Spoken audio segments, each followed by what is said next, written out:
May buntag!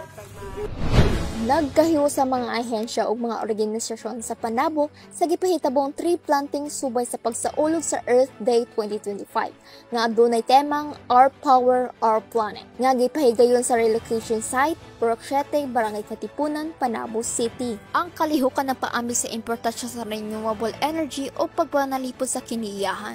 Ang maong environmental initiative nato ng mga kahoy nga nara, bani ug nato kini nagtumong sa pagkunong sa epekto sa climate change, pag-ampi sa biodiversity o pagdasid sa katawan sa pagatiman sa kiniiyahan.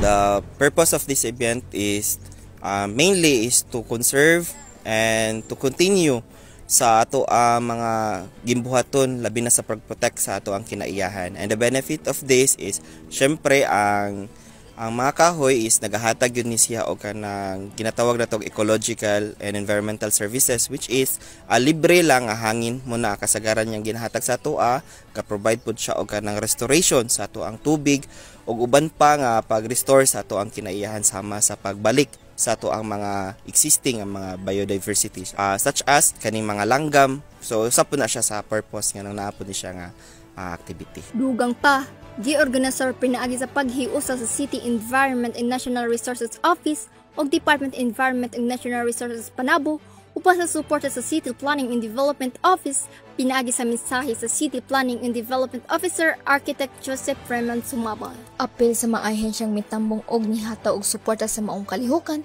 mao ang Bureau of Fire Protection, Philippine National Police, PNP Maritime, Philippine Coast Guard, Bureau of Jail Management and Penology, ug ang 1102nd Ready-to-Serve Infantry Battalion Child Company nga gilangkuban sa mga Army Reservists. Ang ilang presensya sa kadakong tabang aron sa kalampusan sa aktibidades.